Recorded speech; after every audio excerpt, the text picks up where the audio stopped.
That's one MP artist. Yeah, woman, your friend come here.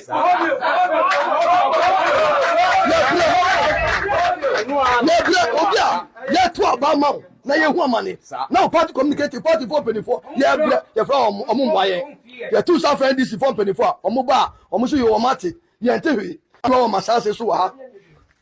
Omubaye, no Musaniam. I dated a Musaniam.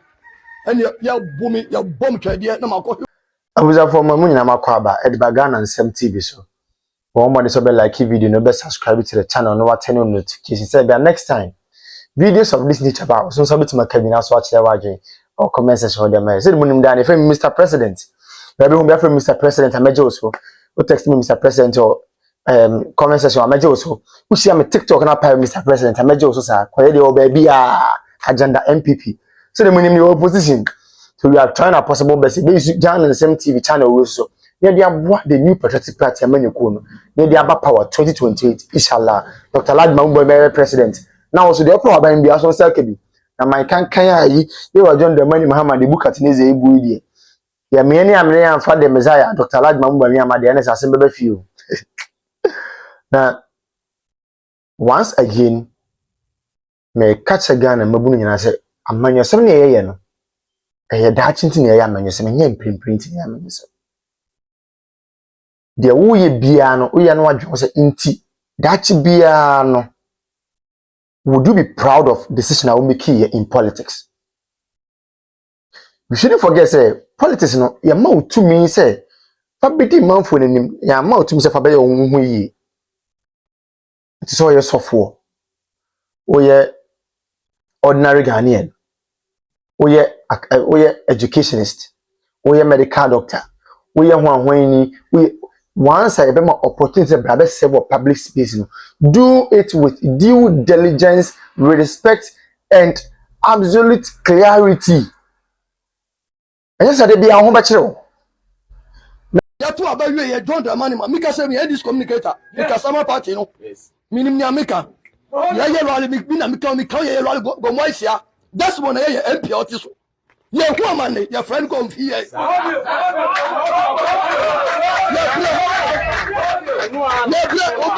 Yeah, 2 about mouth. Now you woman. Now party communicating party 424. Yeah, you're from Omumbaye. You're 2 South NDC 424. Omuba, Omusu, you are Mati. Yeah, Terry. I'm on my sasa. Omubaye, no Musaniam. I dated a Musaniam. And you're bomb trade. No, my coffee over cheap. Manu in our pie, near the Dria, you're the booming. Your boom is a subject of me a bois. Minisuni Faswa. Now, me catch a don't the money, Mahama, and it is at you want to say. Yeah, your mother walk out and net would tell on Yasso. We buy a Miss our city.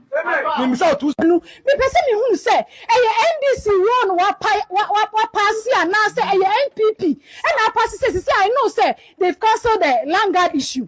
Now, our women here are supposed to build their houses, but now they are selling the lands. When they sell the land, no swap. Nipa Obeton, yes, 1,300, which is 30 million. I fete. Minyakwara. Na mi ye no shi MPP so mensu nyame hye woden na emu akukuduro se de be ni edise eyo ni chia mu nyina yo me mama akwa abaso yesu ye jo so pa e ya fati na Kevin Taylor unim ne he minimi no baby a iti boni be no waye no oni no akoye business bi a wantua ne ka na minimi no mi hunu da mi hunu da the only thing is say me tin nkasa oyeye mpanyimfo waye oche hene na akufa adu asante hene kufuo enti this is the press conference and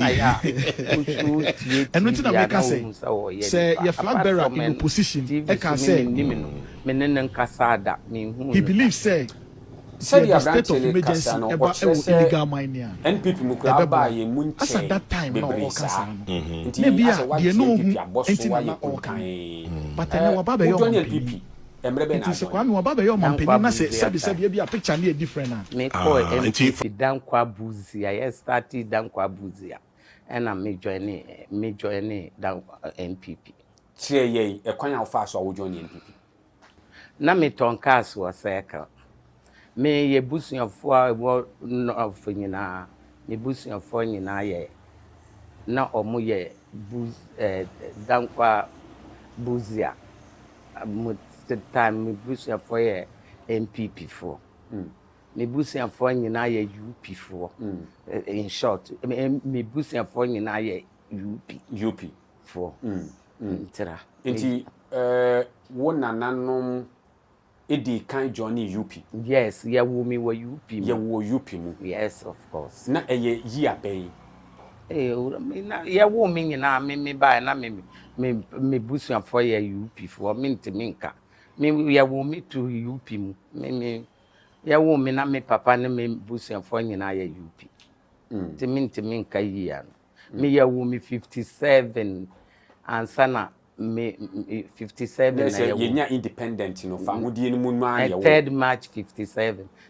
Okay. Enti eba ne say ende ade na abranti ne hu afa ho nti a o to adapa emu ode sa Ntimi nka eno na me say sa abranti ya no me nim de wa hu o me ho so bi so na akobo ne paasa won ya me ya me the only thing ne say ma no asam ne say me ya wa ya me ne nsama wa kafa me ho no on na betimi a kire de ma ya no me de me nim. so adia yenhwe sese so far atemdidi e wodi no emu se eya magia di se bia wo man mu bi kura betimi no ayepe anabi be chen no ede na pese wo ka che Kevin Taylor sisie ede yawo na wo teye se na ho sifa wo Metia no kura metia no eye me ya pa manya yawo pa anti no me de me se nka me ne no ye yiyim me ko boni dua wo se me se me nka me yiyim me ne no yiyim because me nim no me ye ne hwe nti yawo na ewo me mu no the only thing no be ye ne se mbe boni dua wo be bo ho dua Kevin Taylor dua ade na akoboni dua adenti na wobeya me ye no hwe me nim no me ye no hwe na obegu me nim asesa ka che me se me ya kraman me hu papa me pesa me repeat words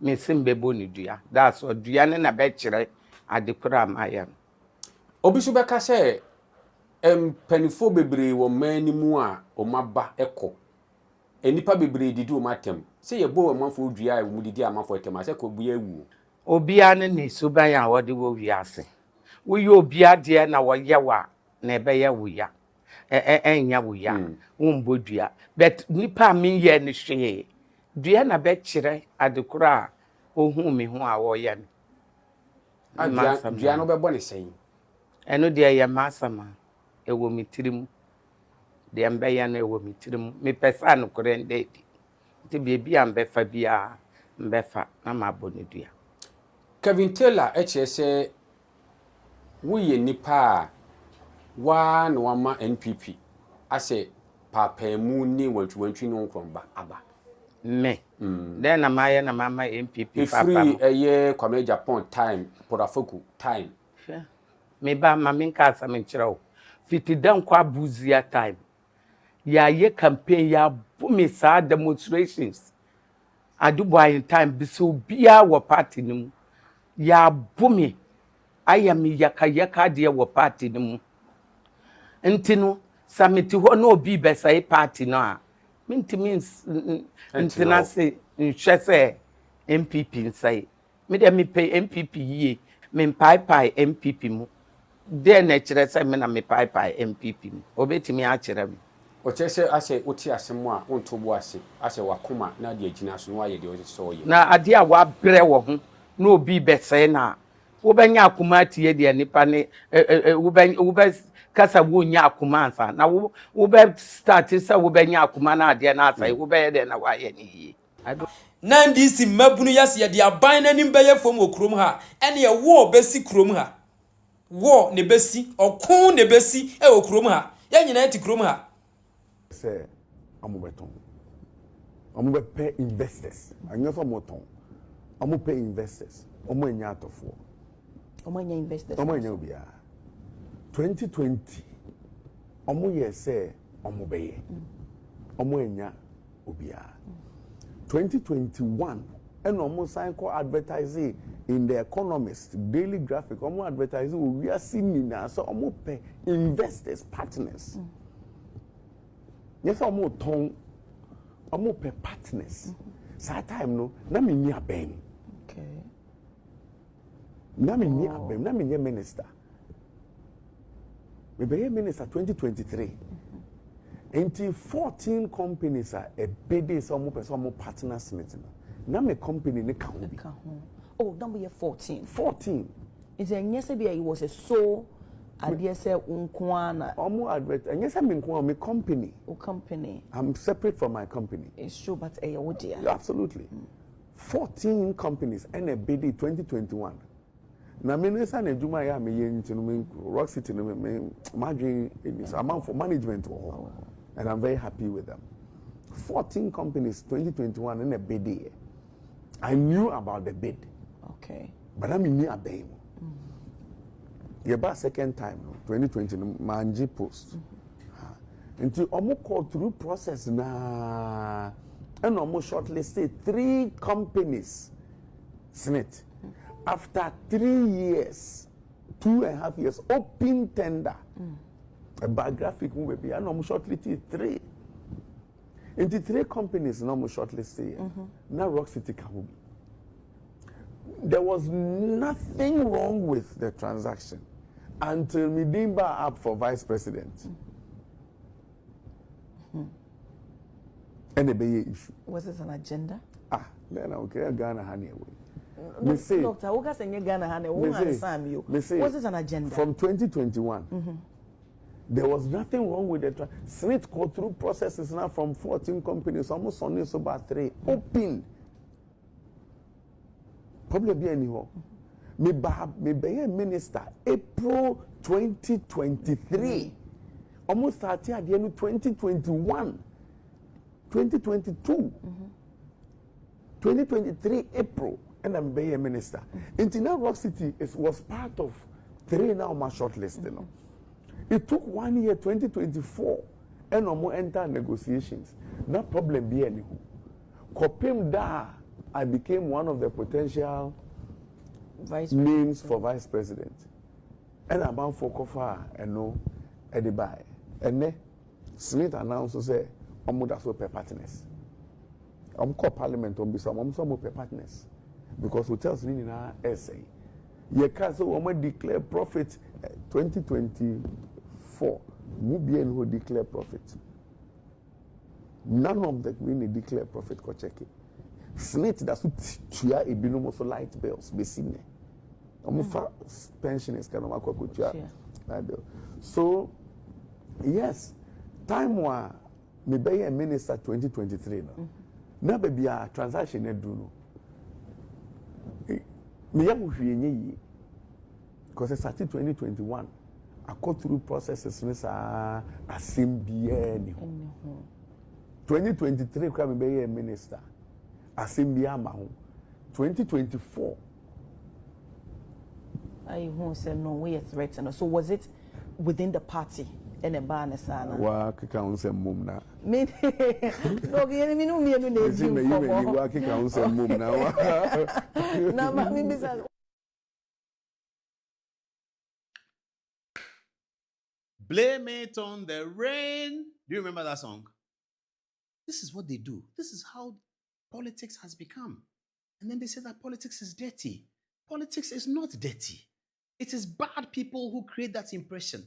Politics is not dirty. This politics that you've done, this kind of politics you've done, you are depriving old people. You see, if it was in some country, we'll take an impeachment process to parliament because you are depriving old people of their money. SNIT is a national backbone. You are depriving SNIT of money to satisfy your ego, your caprices and whims. You want to satisfy that ego and to bring down another. Ghana, we like that too much. The new generation is not like that. The youth are not like that. I see they push up each other. They're not like that. chairman. Former NCA board chairman, only a member of this government, went to complain